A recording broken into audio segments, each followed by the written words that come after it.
Yeah, just a comment on Tara Day's performance, 18, 11, and 4. Just what have you seen out of her recently, and what excites you about her game?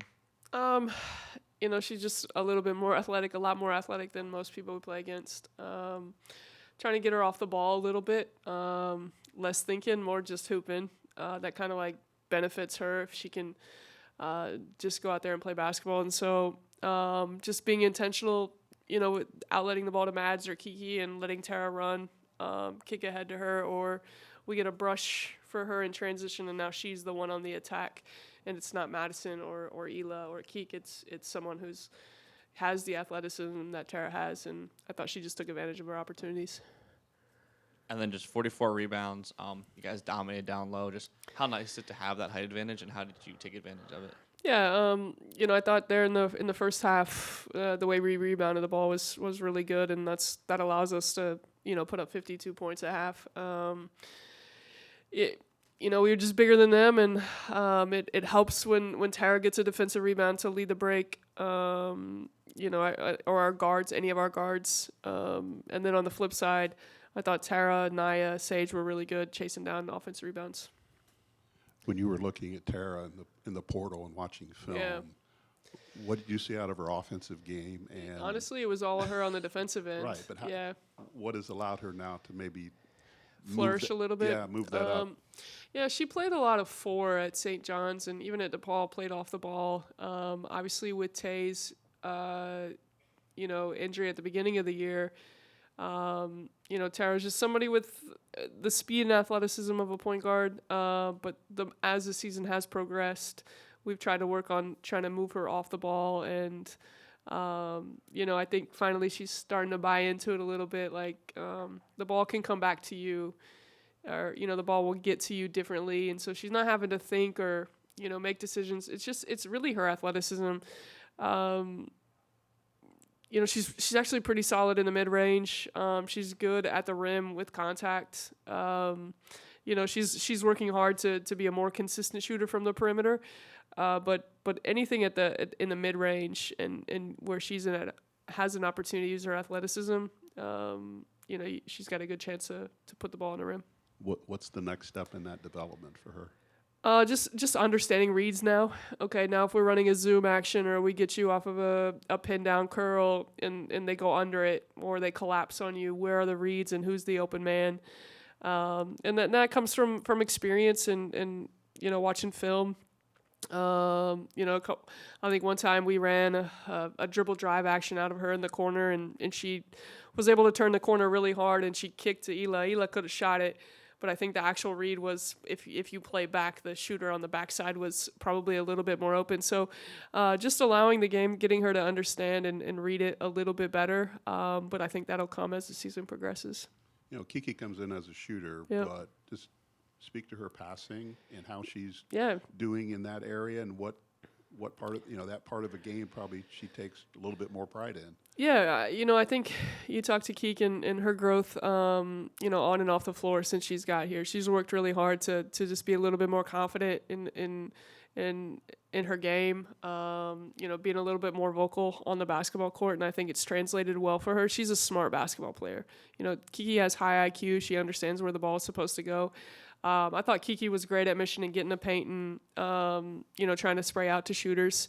And I think the last home game, I think she had 5 or 6 assists and no turnovers, something like that too. So it helps obviously when you're making shots, but Kiki just kind of understands how the game is supposed to be played.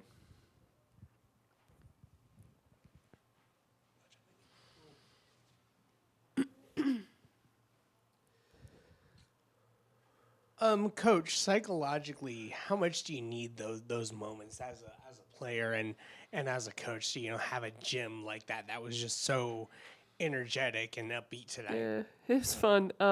It's told our group like we fulfilled our education day, right? We got 6'7" girl to hit the 67 point, called timeout. We did what we were supposed to do today. But no, it's fun. Hopefully those kids had fun, and the first half was really fun to watch. So they had fun, and maybe they bring their parents back on Sunday. I'll call to another timeout at 67 if they keep coming back. So, Tara mentioned how the one takeaway from the loss against Michigan was the fact that this team needs to just show a collective overall fight moving forward. Did you see that, tonight? Do you feel like a seed of that was maybe planted as you continue this home stretch and really try to now kind of regroup and show you can play in the Big Ten and be competitive? Yeah, I mean, it's really about us and focusing on us, and it's always going to be about us no matter who we play. And Michigan's really good. We did some really good things on Sunday. We just got to keep building on those moments. I thought the first half here was actually really, really good. Second half, not so much in terms of what we were trying to do, but bottle up the first half, make it, and then turn that into 30, turn it into 35, turn it into a 40-minute game. It's December, 11th, 12th, what is the day? I don't even know. 11th, thank you. We have to get working. We've got a really good Dayton team coming in on Sunday, and that's got to be our focus. We've got to be able to put a 40-minute game together. Coach, you rank in the top half in the country when it comes to, bench points. How huge was it to, just get that support and, after only being up 8-6 to get on a 14-0 run and then to, kind of see the different contributions across the board, play into that big lead? Yeah, just got some people who can score the basketball. Obviously, it helps when Ave comes in and plays 8 minutes and gets 9 points. Naya has started to play well and understand what we need from her. KP can score it. Sage rebounds it so hard and plays so hard. Things go her way, and then I think Kenna's starting to find her legs. So we've got some people who can score the ball off the bench, but at the same time, they do really good in understanding what we're supposed to be doing. I look at our bench players, like Kenna knows the play, she knows the game. Naya's still learning, but she knows it. KP knows what she's supposed to do, and I think that helps them.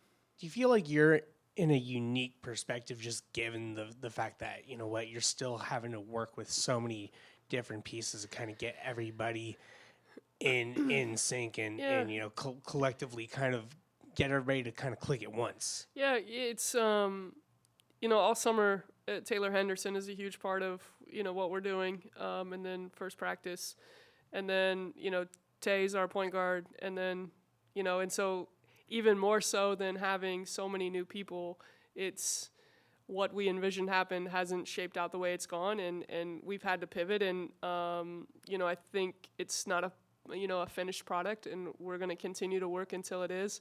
Our job here in the next, obviously Dayton's our priority, but in the next couple games, it damn near better be polished pretty fine when we play Illinois after Christmas. Yeah. But do you feel like that there's a lot of wisdom and a lot of hubris with this team? The fact that you've got, all these different transfers that have come in who have their own life journey, and now they're trying to kind of all mesh that together and create a formidable unit. Yeah, I think, if you talk to them, they're working hard on that too, right? Obviously not just on the basketball court, but off the floor, they've put the work in to get to know each other. They put the work in with our, with Brittany, our sports psychologist.